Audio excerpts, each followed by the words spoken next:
আজকে রান্না করবো হচ্ছে কি বলে তো কাবলি ছোলা। কাবলি ছোলা সেদ্ধ করে রেখেছি, এই দেখো প্রেশারে কালকে রাত্রে ভিজিয়ে রেখেছি।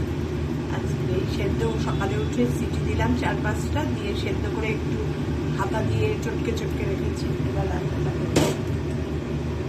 সর্ষের তেল দিয়েই না এই রান্নাগুলো করলে ভালো লাগে।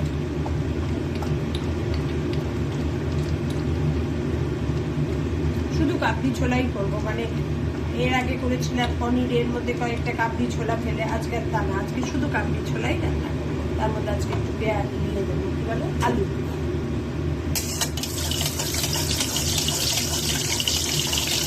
আসছে না, কড়াইও মাঝি না, রান্না করছি ধুয়ে দিয়ে রান্না করছি। এই কড়াই মাঝে আমি একদম পারি না, না হলে আর কোনো অসুবিধা নেই। এবার কি করবো বলো তো, কাবলি ছোলাটা যেহেতু সিদ্ধ করে রেখেছি এক এক করে ভাজবো, মশলা ভাজবো, দিয়ে কাবলি ছোলাটা ঢেলে দেবো। আমি আলাদা করে ভেজে আবার মেশানো এসব করবো না। কীভাবে করছি তোমাদের দেখাচ্ছি। এবার আলুগুলো ভেজে দেবো।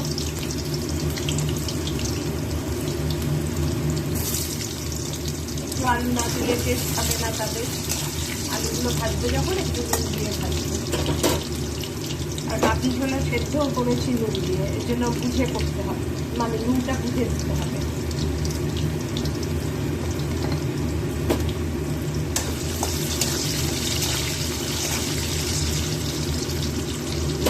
আলুগুলো দিয়ে একটু ঢেকে দেবো, ঢেকেই তাহলে কি আলুটা খুব সুসিদ্ধ ভাজা হয়। আলু ভাজাটা ঢেকে লাল লাল করে ভেজে নিয়েছি।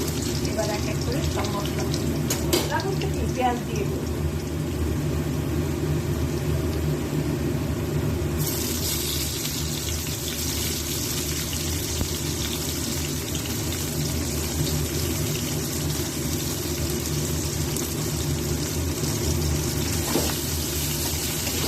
পেঁয়াজ দিয়ে দিলাম, পেঁয়াজটা একটু ভাজা ভাজা হবে আলুর সঙ্গে।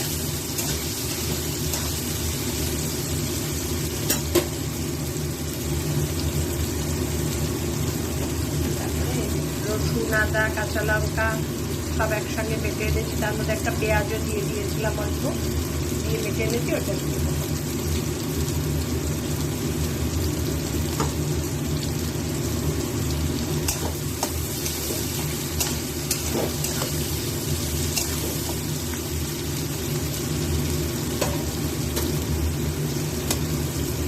আমি মাংস ছাড়া কোনো রান্নাতেই না পেঁয়াজ খুব ভাজি না, খুব রিচ হয়ে যায় তো, মোটামুটি একটু নিয়ে আসা পর্যন্ত অপেক্ষা করি, তারপরে এই সব মশলা দিয়ে দিই।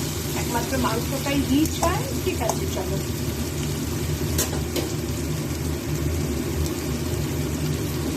এবার দিয়ে দেবো ওই রসুন, আদা, কাঁচা লঙ্কাকে এনেছি,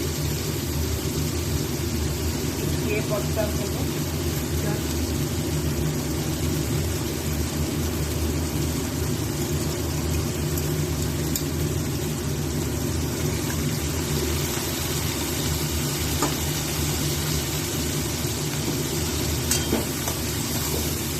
জলও দিয়ে দিয়েছি। এবার একে একে গুঁড়ো মশলা দেবো।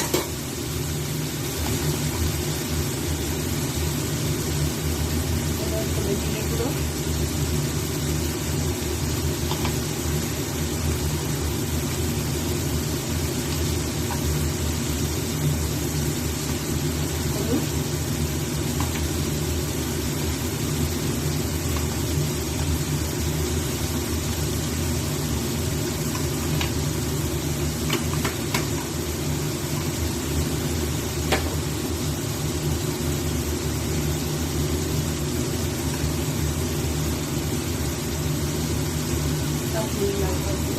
হলুদ, দিয়ে একটু কষাবো, সমস্ত মশলার কাঁচা গন্ধটা যাবে।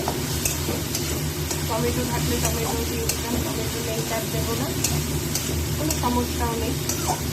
গরমে টমেটো একটু কম দিয়ে রান্না করাই ভালো, কারণ তো টমেটো দিয়ে রান্না করলে সেই খাবারটা খেয়ে নিতে হবে, তাহলে একটা বিচ্ছিরি বেশি 1 দিন 2 দিন হয়ে গেলে বিচ্ছিরি একটা গন্ধ হচ্ছে।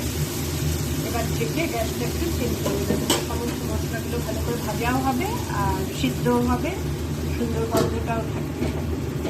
গ্যাসটা একটু চেঞ্জ করে দেবো।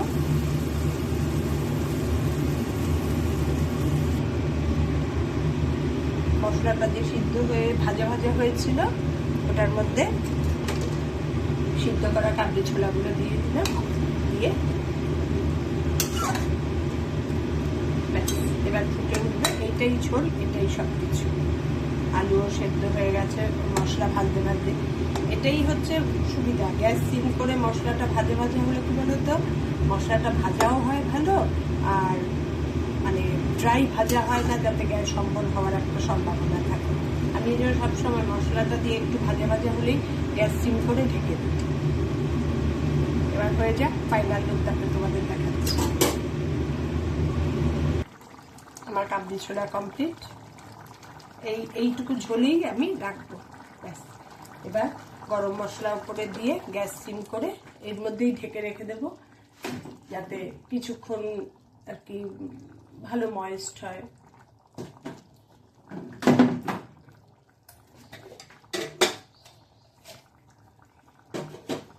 ওই বিবেকানন্দ পার্ক থেকে এনেছিলাম গরম মশলা আর হিং। এত ভালো জিনিসটা আমার এখনো শেষ হয়নি, গরম মশলাও শেষ হয়নি, হিং তো অনেক রয়েই গেছে। সেই গরম মশলাটাই ছড়িয়ে দেব।